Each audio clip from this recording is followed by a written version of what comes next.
আজ বানাবো ছোলা আলুর সবজি। প্রতিদিনই সকালে টিফিনে মুড়ি আর চানাচুর খাওয়া হয়। কোনো দিনই রুটি আলু ভাজাও করা হয়, কিন্তু আজকে বানালাম আলু ছোলার তরকারি। ছোলা বেশ কয়েকদিন ধরে ঘরে আছে, তাই ভাবলাম আজকে বানিয়ে দিই। যখনই এই তরকারি বানাই তেলে ভেজে উপর থেকে মশলা দিয়ে দিই, কিন্তু আজকে ভাবলাম কুকারে সেদ্ধ করেই বানাবো। ছোলা সেদ্ধ করার জন্য চাপিয়ে দিয়ে আমিও চলে গেলাম মুখ ধোয়ার জন্য।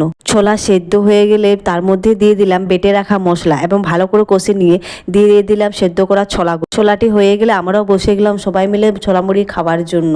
এমনিতে দেরি হয়ে যাচ্ছিল, আবার খেয়ে পরে আমি তাড়াতাড়ি রেডি হয়ে গেলাম কাজে যাওয়ার জন্য। প্রতিদিন সাইকেল চালিয়ে যায়, এই সাইকেলে ছাতা ধরা হয় না, তাই প্রতিদিন মুখ বেঁধে কাজে চলে যায়। আজ বানাবো ছোলা আলুর সবজি। প্রতিদিনই সকালে টিফিনে মুড়ি আর চানাচুর খাওয়া হয়, কোনো দিনই রুটি আলু ভাজাও করা হয়, কিন্তু আজকে বানালাম আলু ছোলার তরকারি। ছোলা বেশ কয়েকদিন ধরে ঘরে আছে, তাই ভাবলাম আজকে বানিয়ে দিই।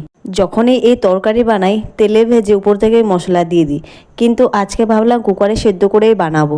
ছোলা সেদ্ধ করার জন্য চাপিয়ে দিয়ে আমিও চলে গেলাম মুখ ধোয়ার জন্য। ছোলা সেদ্ধ হয়ে গেলে তার মধ্যে দিয়ে দিলাম বেটে রাখা মশলা এবং ভালো করে কষে নিয়ে দিয়ে দিলাম সেদ্ধ করা ছোলাটি হয়ে গেলে আমরাও বসে গেলাম সবাই মিলে ছোলা মুড়ি খাওয়ার জন্য। এমনিতে দেরি হয়ে যাচ্ছিল, আবার খেয়ে পরে আমি তাড়াতাড়ি রেডি হয়ে গেলাম কাজে যাওয়ার জন্য। প্রতিদিন সাইকেল চালিয়ে যায়, এই সাইকেলে ছাতা ধরা হয় না, তাই প্রতিদিন মুখ বেঁধে কাজে চলে যায়।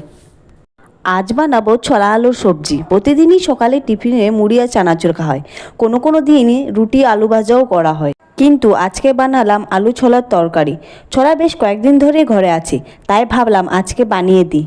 যখনই এই তরকারি বানাই তেলে ভেজে উপর থেকে মশলা দিয়ে দিই, কিন্তু আজকে ভাবলাম কুকারে সেদ্ধ করেই বানাবো।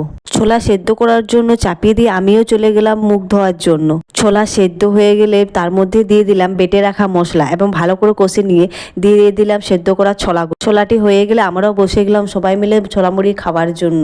এমনিতে দেরি হয়ে যাচ্ছিল, আবার খেয়ে পরে আমি তাড়াতাড়ি রেডি হয়ে গেলাম কাজে যাওয়ার জন্য। প্রতিদিন সাইকেল চালিয়ে যায়, এই সাইকেলে ছাতা ধরা হয় না, তাই প্রতিদিন মুখ বেঁধে কাজে চলে যায়।